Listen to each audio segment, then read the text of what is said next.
The champagne was real. The smiles were real. Even the tears were real. Humans are extraordinary actors when the stakes demand it. On the floor of the Galactic Council's Grand Assembly, surrounded by the shimmering delegates of 214 sovereign species, Secretary General Amara Os raised her glass and declared humanity's final warship decommissioned. The crowd erupted. Bioluminescent Kelhari flashed gold across their skin. The gas-breathing Vorath hummed in their deep harmonic frequencies. Even the ancient, stone-faced Drenathi, who had seen 1,000 species come and go, inclined their massive heads in something approaching respect. Humanity had done it. The last armed species in the Accord had finally laid down its weapons. Amara smiled until her face ached. 3 hours later, alone in her private shuttle, she opened a channel encrypted with a key that existed in no database, bounced through no satellite, and was known to exactly 11 living human beings. She spoke 4 words into the darkness. Pale Ember status check. The response came after a 6.3-second delay, the exact time it takes a signal to travel from the galactic edge to deep extragalactic space and return. All systems nominal, waiting.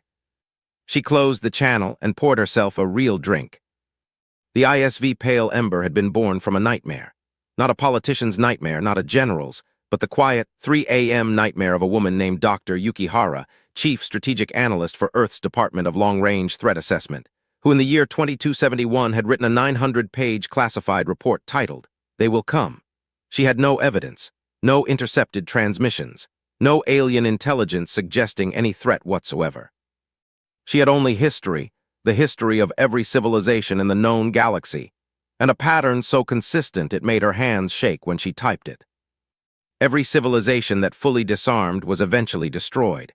Every single one, not always by war, sometimes by dependence, sometimes by slow cultural absorption. But they were gone, their identities erased, their languages dead, their children raised to believe they had always been someone else.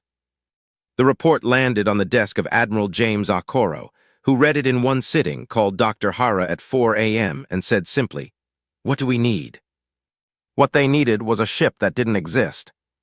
They built her in the void between the Milky Way and Andromeda, 300,000 light-years from any sensor grid, any patrol route, any curious alien telescope. The funding was buried inside 40 years of falsified asteroid mining contracts, ghost infrastructure projects, and a dozen shell corporations registered on 4 different continents. The shipyard was staffed entirely by volunteers who signed contracts written in a language only they could read, and who understood they were committing the greatest act of institutional deception in human history, and the greatest act of love. They called her the Pale Ember, because even a dying fire, if you tend it carefully enough, can burn a world. She was 4.2 kilometers long, not the largest ship humanity had ever built, but the most deliberate. Every system was over-engineered to the point of obsession.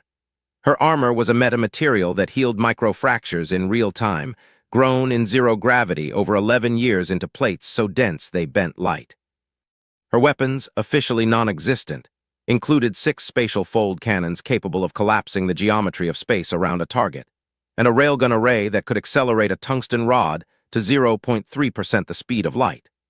Her AI, designated Warden, had been trained on every naval engagement in recorded galactic history, and had spent 31 years running simulations in the silence between galaxies. Her crew were the children of builders, literally. The original construction team had raised their families aboard the station. 40 men and women who had grown up in the dark, who had never seen a city or felt rain, but who could field strip a fold cannon in 4 minutes and recite targeting algorithms like nursery rhymes. Their commanding officer was Captain Oren Dast, 34 years old, born in the void, trained for a war that might never come. He had his mother's eyes and his grandfather's jaw, and a stillness about him that his crew found either deeply reassuring or deeply unsettling, depending on the day. He spent his evenings reading history. Not military history, though he knew that too. He read about Thermopylae, about the Winter War, about a young soldier at a place called Rorke's Drift who held a door against impossible odds because someone had to, and he was there, and that was enough. He didn't know that in 6 years, he would hold a door of his own. Nobody did. The galaxy was at peace, the champagne was real, the smiles were real. And in the dark beyond the edge of everything, one small light blinked slowly, patiently, like a coal that has never quite gone cold. No one saw them coming. That was the first impossibility. The Galactic Council's early warning network spanned 400 light-years in every direction. A web of quantum-entangled sensor buoys, so sensitive they could detect the gravitational signature of a single dreadnought dropping out of fold space. It had been called, at various points in its history, impenetrable, infallible, and the greatest technological achievement of the civilized galaxy. It detected nothing. One moment the space near the galactic core was empty, the next it wasn't. 11,000 ships materialized simultaneously across a front 60 light-years wide, as though the universe had simply decided to place them there. No fold signatures, no energy spikes, no warning at all. Later, much later, physicists would determine that the Vraki didn't travel through space the way everyone else did. They traveled around it, slipping between the folds of spacetime the way water finds cracks in stone. By the time anyone could detect them, they were already firing. The first world to fall was Kethara, homeworld of the Kethari, a proud and ancient species who had been spacefaring for 6,000 years. They had a defense fleet of 200 vessels, they had orbital platforms, they had 3 generations of military doctrine refined through a dozen minor conflicts. None of it mattered. The Vraki hit Kethara with 400 ships and didn't lose a single one. The battle lasted 4 hours. The silence lasted forever. The second world fell in 6 hours, the third in 3. The fourth, a Vorath colony of 800 million, fell in 90 minutes. The emergency session of the Galactic Council convened in chaos. Delegates screamed in 17 languages simultaneously. The Dranathi ambassador, who had never raised his voice in 200 years of diplomatic service, was standing on his chair. Holographic star maps filled the chamber with cold blue light, red markers blooming across the galactic core like a spreading wound. In the middle of it all, Admiral Sira Voss of Earth sat perfectly still. She was 58 years old, white-haired, and had the kind of face that had stopped showing surprise decades ago. She had known this was possible. Not this specifically, not the Vraki, not 11,000 ships materializing from nowhere, but this, the shape of it, the inevitability of it. She had read Dr. Hara's report 12 times over the course of her career, and every time she finished the last page, she felt the same thing, relief. Relief that someone else had seen it too. Around her, the greatest minds of 214 civilizations were dissolving into panic. She watched them with something that was almost clinical detachment. The Kelhari ambassador was weeping openly. The Vorath delegate had gone completely still, a species-wide stress response, she knew, that preceded their fight instinct. 3 junior delegates had simply left. The head of the Dranathi diplomatic corps, a being who had personally negotiated 47 peace treaties, was asking in a shaking voice whether anyone had attempted communication. They had 6 times on every known frequency. The Vraki had not responded to any of it. They never did.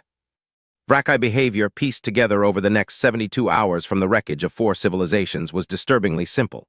They arrived, they assessed, they dismantled, not destroyed, dismantled. They were precise. They took what they wanted, resources, infrastructure, occasionally entire populations, purpose unknown, and they moved on. No demands, no ideology, no cruelty exactly, but no mercy either. They operated like a geological force, like a glacier.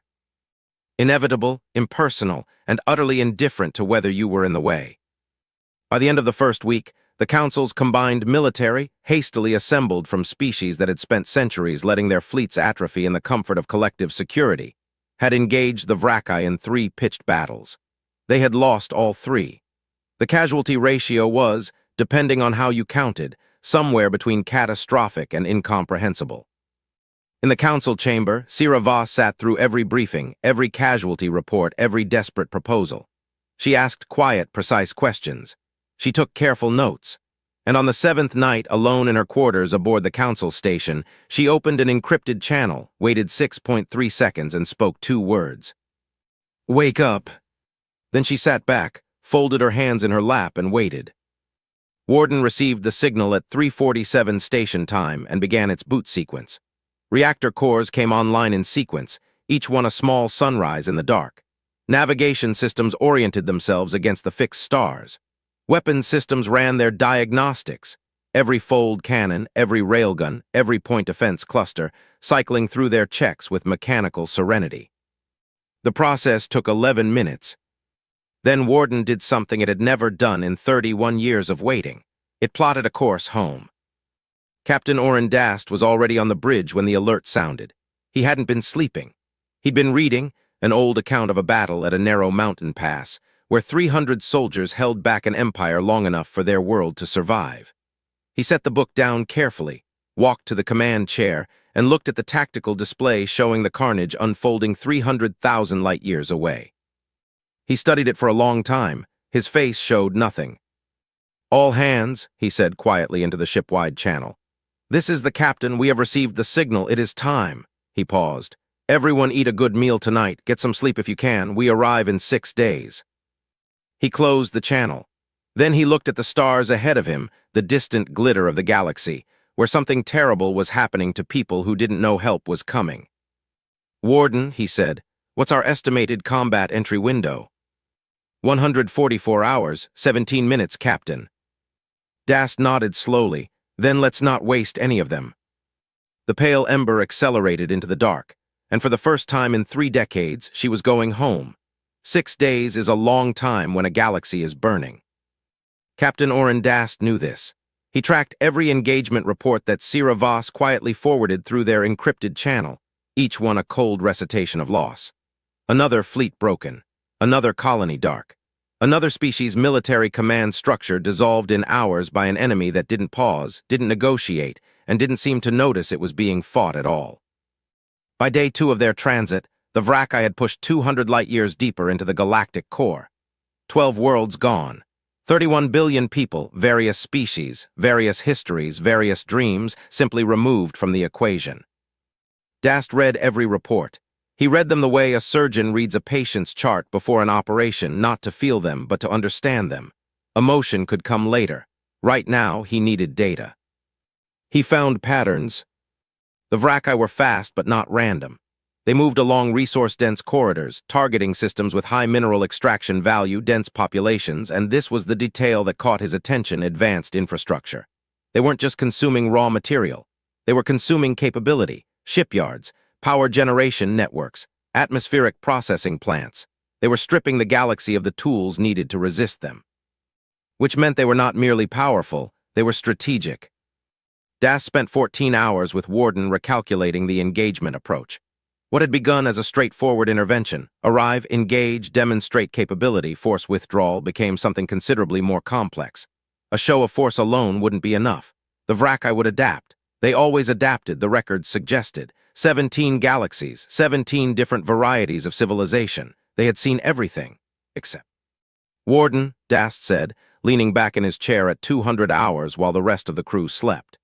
"In the entire Vraki engagement history, every civilization they've encountered across 17 galaxies, is there any record of them facing a species that was pretending to be weaker than it was?" Warden was silent for 3.4 seconds, an eternity for an AI of its processing capacity. "No, Captain. In every recorded engagement, the Vraki's intelligence assessments of their targets have been accurate. The civilizations they encountered did not practice strategic deception at an institutional level." Dast nodded slowly, because the ones who might have thought of it had all disarmed. "That is a logical inference. So they've never been surprised." "Correct." He was quiet for a moment.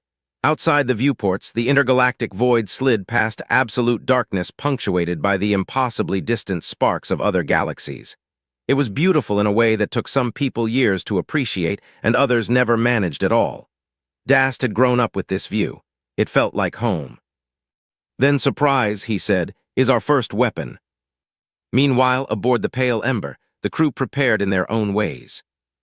Chief Engineer Lena Park, 41, ran her team through 3 full diagnostic cycles of the fold cannon systems, then ran them again.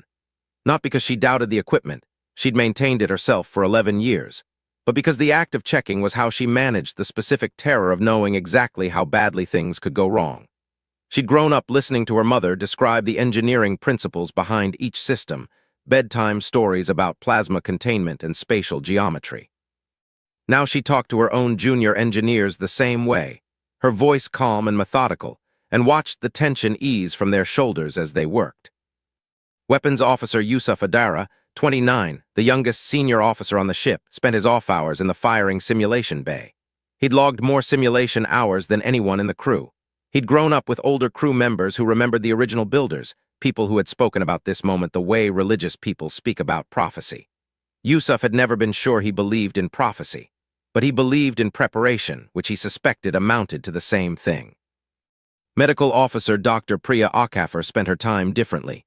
She updated triage protocols, restocked surgical supplies, and sat with crew members who came to talk. Several did. They weren't afraid of dying exactly.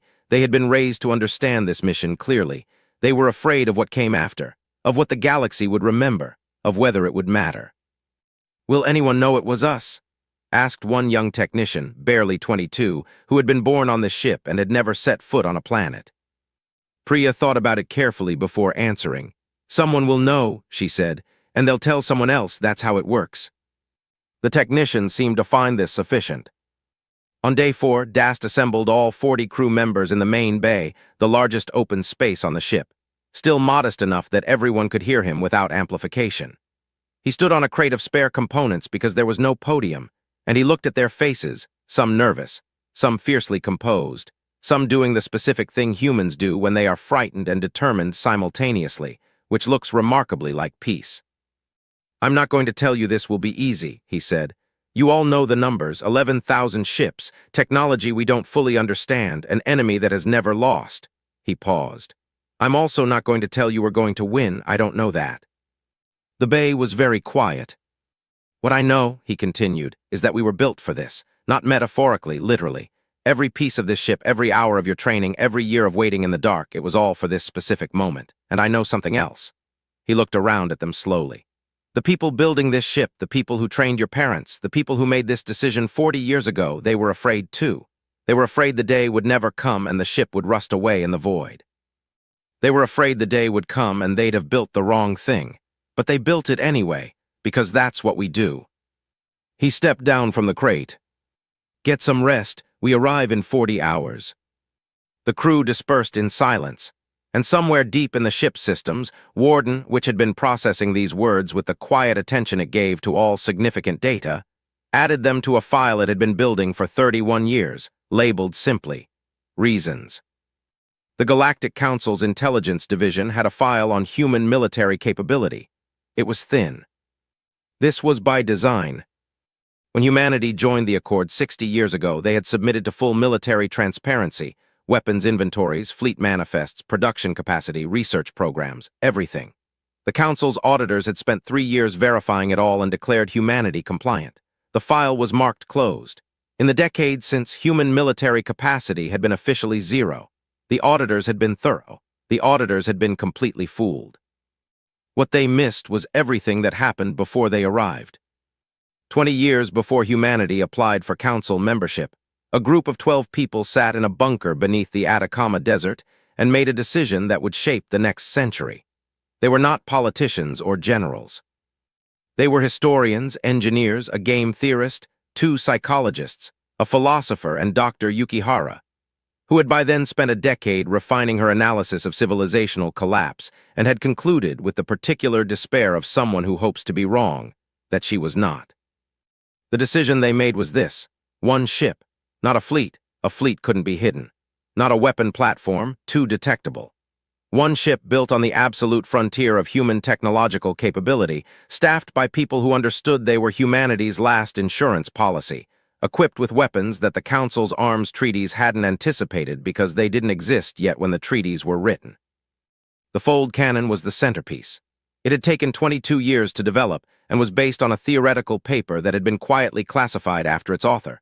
A physicist named Dr. Amara Chen submitted it to a peer-reviewed journal and then withdrew it before publication, at the polite and very serious request of people who visited her office one Thursday afternoon and explained, carefully, why some ideas needed more time before they were shared with the world. The fold cannon didn't fire a projectile. It didn't generate a beam. What it did was briefly, precisely collapse the geometry of space at a target location, creating a point of extreme gravitational stress that lasted approximately 0.3 seconds. For most solid matter, 0.3 seconds was more than sufficient. A ship hit by a fold cannon didn't explode. It crumpled every component, every corridor, every atom simultaneously subjected to forces it was never designed to accommodate. The effect was, to an outside observer, almost quiet. One moment a ship, the next a compressed mass of wreckage. The pale ember carried 6 of them.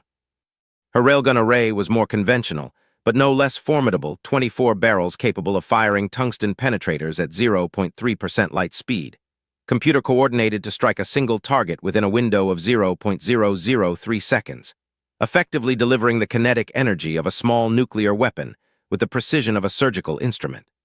Her point defense network could track and intercept 4,000 simultaneous incoming projectiles.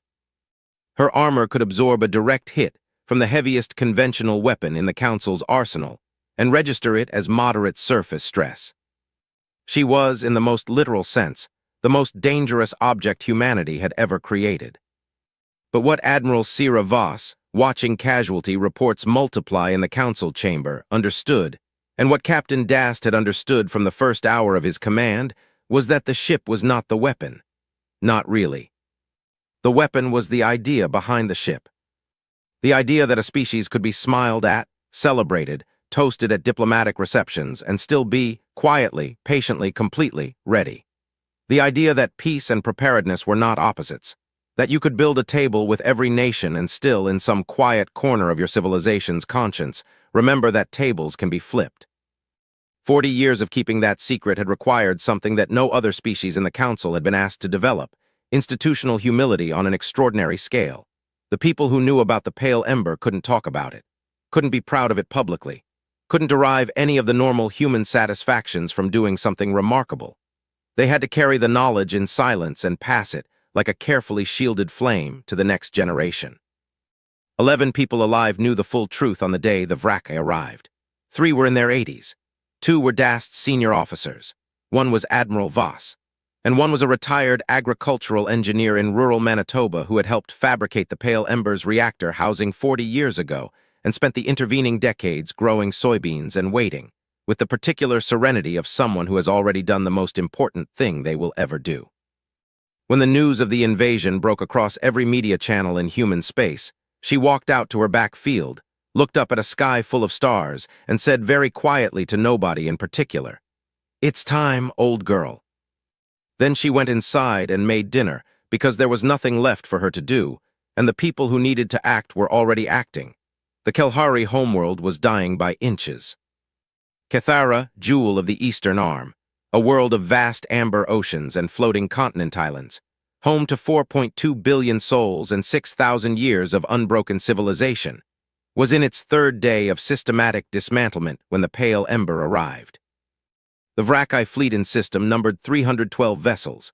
They had already stripped 3 of Kethara's orbital stations, established processing arrays in the upper atmosphere, and begun what their technology suggested was a methodical extraction of the planet's rare earth mineral deposits.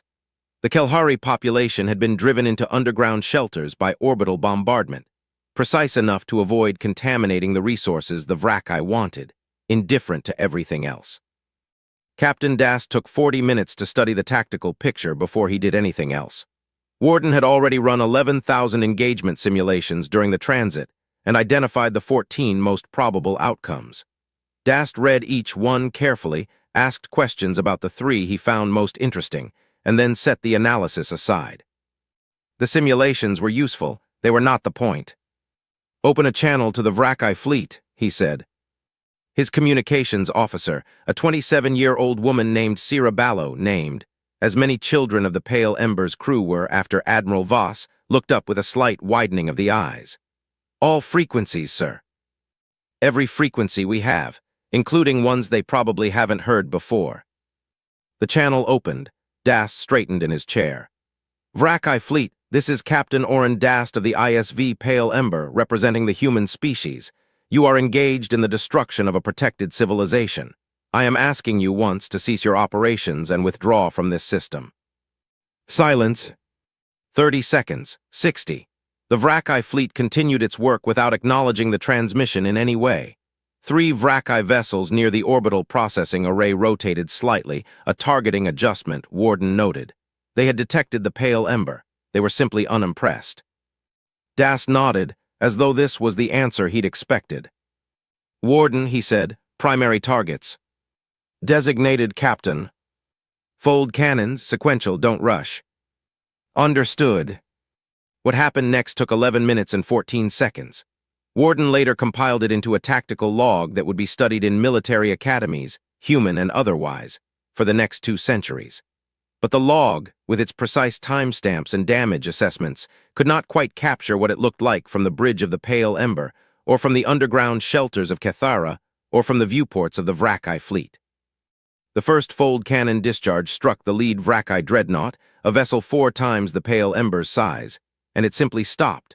Not an explosion, not a cascading detonation. It just stopped being a ship and became something else.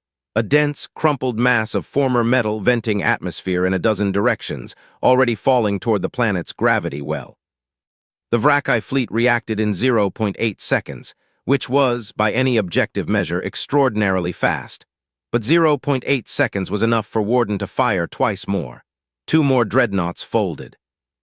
Then the Vrakai did something they had never done against the Council's combined fleet. They focused. All 312 ships reoriented toward a single target, the Pale Ember, and opened fire simultaneously. What struck the Pale Ember's hull in the next 6 seconds was approximately equivalent to the total firepower the Council's fleet had brought to its 3 failed engagements combined. The metamaterial armor absorbed it. Not without effort, the self-repair systems activated in 40 locations simultaneously. The ship shuddered, and in the engine room, Lena Park grabbed a conduit with both hands and rode out the impact with her eyes closed and her teeth together. But they were fine. They were fine. "Return fire," Dast said. His voice was completely level. "All systems, Warden, prioritize fleet coordination vessels." The next 8 minutes were very loud, even in space, which is to say. The sensors screamed, the weapons cycled, the ship moved in ways that made several crew members briefly lose their grip on their stations, and Warden spoke in its calm, synthetic voice in a continuous stream. "Target Alpha destroyed. Target Beta destroyed. Incoming volley deflecting. Target Gamma destroyed, like a metronome counting time at the end of the world." When it was over, 34 Vrakai vessels were wreckage. The remaining 278 had withdrawn, folding out of the system in clusters, their departure carrying none of the orderly precision of their arrival. For the first time in the recorded history of 17 consumed galaxies, a Vrakai fleet had retreated. The system was quiet. Down on Cathara, in a reinforced shelter 200 meters below the amber ocean floor, the Elder Council of the Kelhari sat in stunned silence, watching sensor feeds from emergency buoys. One of them, First Elder Mara Chenvas of the Eastern Continents, ancient even by Kelhari standards, leaned forward and studied the profile of the ship that had just saved her world. A single vessel, 4.2 kilometers long, human registration. She had met humans twice in her life, at the decommissioning ceremony, and once at a trade summit where they had been very polite and complimented her people's art. She sat back in her chair. Her hands were trembling, though she wasn't sure if it was fear or something else. "They kept a sword," she said softly in her own language, hidden behind their smile. The news moved faster than any ship could carry it. By the time the Pale Ember had completed damage assessment and established orbit over Cathara, the story had already broken across every communication network in the civilized galaxy. A human warship. A single human warship. It had appeared from nowhere, engaged a Vrakai fleet of 312 vessels, and driven them off with the loss of 34 enemy ships and 0, verified, confirmed 0, of its own. The reaction was not simple. On Earth and human colonies, there was a complicated wave of emotion that commentators struggled to describe accurately. Pride was part of it. Relief was part of it. But there was also something quieter, a collective exhale from the 11 billion humans who had known nothing about the Pale Ember, who had genuinely believed their government's disarmament, and who now discovered that, for 40 years, someone had been watching out for them without telling them. That feeling was not entirely comfortable. But it was, most of them decided after sitting with it, acceptable. On Council worlds, the reaction was considerably louder. The Galactic Council convened an emergency session within 6 hours of the news breaking. Admiral Sira Voss, summoned to appear before the full assembly, walked into the chamber with 2 aides and no visible concern. The chamber was at full capacity, delegates on their feet before she'd even reached the podium, voices overlapping in a dozen languages, every translation system in the building working at maximum capacity. The charges were delivered by Council Arbiter Vash of the Dranathi, a being so old he had overseen the writing of the original accord, in a voice that shook slightly, which Vash noted, because she had never heard Vash's voice shake in 20 years. Hidden militarization, violation of the Accord of Unified Skis, systematic institutional deception across 4 decades, breach of the full disclosure provisions, unilateral military action without council authorization. Vash read each charge with the gravity of someone who was genuinely, deeply wounded. The Dranathi had championed human membership in the council, had vouched for them, had told colleagues who expressed reservations that the humans were sincere. When he finished, the chamber fell into a silence that had the particular texture of collective breath-holding. Voss waited for it to deepen. Then she reached into her jacket and placed a single document on the podium. Council Arbiter, delegates. Her voice was quiet and perfectly clear. I have one response to every charge you have just read. She turned the document so the chamber's scanning systems could read it. It projected instantly across every screen in the room, a 40-year-old document, watermarked with the seal of the United Earth Government, signed by then Secretary General Quaim Osai Mensa and countersigned by the heads of 11 human nations. The language was plain. The intent was plainer. It read in its entirety: authorization for Project Pale Ember. Rationale, because the universe has not yet shown us it is safe. Duration, indefinite. Review condition, upon demonstrated evidence that the universe has changed. The chamber was very still. Voss let them sit with it. She was in no hurry. The first voice to break the silence was, unexpectedly, the Kelhari delegate, a young man who had been off-world when his homeworld was attacked, and had spent 3 days watching casualty feeds in a private agony he had not shared publicly. He rose to his feet slowly. His bioluminescence was cycling through colors Voss didn't recognize. My world is alive, he said, because of this ship. He didn't sit down. I would like the council to consider that before we continue. The vote on censure, which had been 3 hours earlier considered a formality, failed. But the questions continued. Behind closed doors, in bilateral meetings that stretched through the night, delegates from 17 species came to Admiral Voss with variations of the same question, asked in 17 different ways, in 17 different registers of anger and fear and reluctant awe. How many more secrets? Voss answered each one the same way. She smiled, the same smile she'd worn at the decommissioning ceremony, and said nothing. The Vraki did not process defeat the way most species did. There was no wounded pride, no political fallout, no military commander to be blamed and replaced. They were, as best human analysts could determine, something closer to a distributed intelligence, a civilization so ancient and so vast that what passed for decision-making happened at a level of abstraction that made individual engagements feel like nerve signals rather than battles. They did not feel the loss of 34 ships. They registered it as data. And the data told them something unprecedented. They had encountered a weapons system outside their predictive models. They adapted. 12 days after the Battle of Cathara, Vraki activity across the galactic core shifted dramatically. The broad frontal advance slowed. The dispersed raiding formations consolidated. And from deep within their occupied territory, a new fleet signature emerged on long-range sensors, one that made Warden flag an urgent notification for Captain Dast at 3:40 hours. He was already awake. The Vraki Extinction Fleet. The designation came from a research team analyzing the incomplete historical records of a civilization the Vraki had consumed 4 galaxies ago, a species that had, apparently, managed to wound a Vraki assault force before being eliminated. In response, the Vraki had deployed a reserve formation so large it had no tactical analog in any engagement before or since. The species had called it, in their own language, the ending. It numbered 4,400 vessels. It was moving toward the galactic core at maximum Vraki transit speed. At its current trajectory, it would reach the Cathara system, and then the undefended interior of the galaxy, in 9 days. The Council's rebuilt forces, scraped together from the remnants of a dozen shattered militaries, numbered perhaps 600 ships of varying quality and could not, by any honest analysis, stop it. But there was a choke point. The Vrethian corridor, a narrow passage of traversable space between two massive stellar nurseries, their radiation making any other route impassable. The extinction fleet would have to pass through it. The corridor was 40 light-seconds wide enough for perhaps 80 ships abreast. Dast looked at the map for a long time. Then he called Sira Voss. "I see it," she said before he could speak.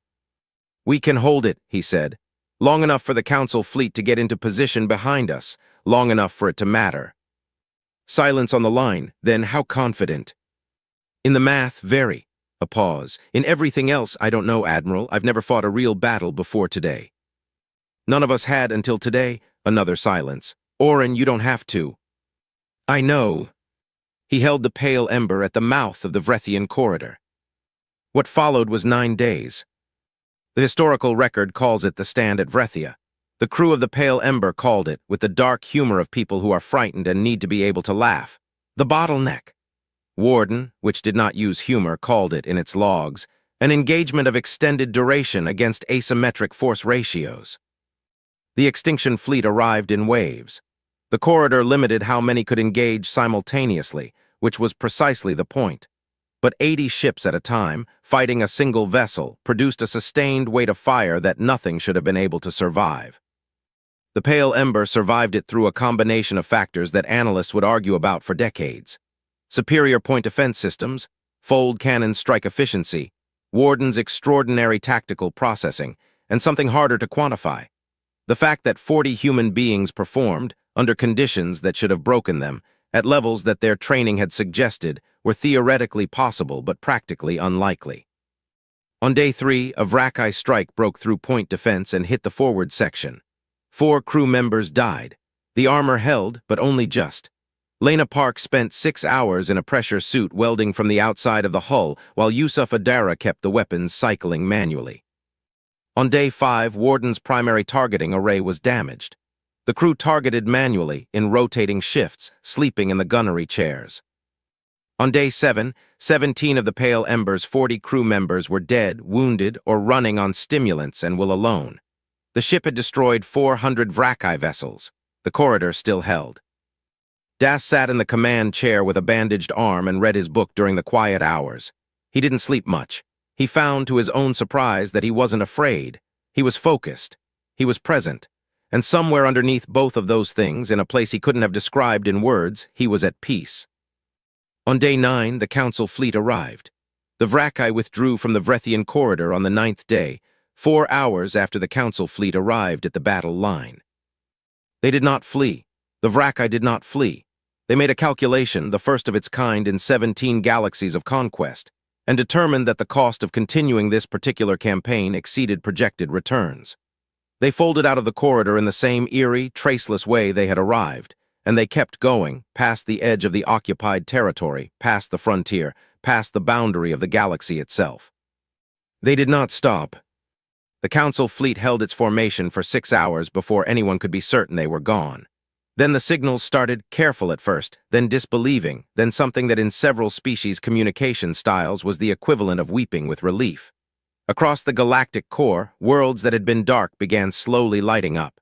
Not all of them. Too many of them would never light up again. But enough. The Pale Ember drifted at the center of it, silent. She was a damaged thing. Her forward hull was scored and partially collapsed. 2 of her 6 fold cannons were offline. Her life support was running on tertiary backup systems. She looked to the Council ships that cautiously approached her position like something that should not have survived what it had survived. But she was there. She was real. And aboard her, 23 surviving crew members sat in various states of exhaustion and held each other and said very little, because there was very little that words could add to the fact of still being alive. Captain Oren Dast filed his after-action report before he slept. He didn't know why. It seemed important that the record exist before he closed his eyes. He wrote it in plain language, no flourishes, no dramatic framing, just what happened, what was decided, and why. At the end, he wrote one additional line that was not standard in after-action reports. The crew of this vessel performed beyond any parameter I was trained to expect. This should be recorded. Then he slept for 16 hours in the command chair, because he couldn't bring himself to leave the bridge. The Vrakai in their own records, fragments of which were eventually recovered from abandoned processing arrays in the former occupied systems, had flagged humanity with a designation never before applied to any species in their history. The translation was approximate, but the analysts who worked on it for 3 years eventually agreed on a rendering. Anomalous. Internal complexity exceeds external signature. Reevaluate before engagement. In 17 galaxies, thousands of civilizations encountered, absorbed, erased. And humanity was the only one that had ever made them pause and say, we need to look again. The Galactic Council spent 2 years reforming itself. There were painful debates, structural changes, whole new frameworks for collective security that acknowledged, in carefully diplomatic language, that the old model had been built on assumptions that one catastrophic war had comprehensively disproved. The Accord of Unified Skis was rewritten. It gained a new clause, brief and somewhat vague, that every delegate understood perfectly well, and none of them discussed in public. It was known informally, in every language of the Council, by some variation of the same phrase. The Human Clause. Admiral Sira Voss attended the signing ceremony. She wore her dress uniform. She smiled for the cameras. She said all the right things in the speech she was asked to give about cooperation, about shared sacrifice, about the future they were building together. Afterward, at the reception, the Kelhari First Elder Mara Chenvas approached her, moving slowly, very old now, helped by 2 aides. She took Voss's hand in both of hers and held it for a long moment without speaking. Her bioluminescence was cycling slowly through a color that Voss didn't recognize. "What does that color mean?" Voss asked quietly. The elder considered.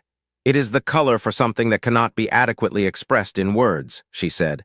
"We use it rarely, usually only at funerals and at the births of children." She paused.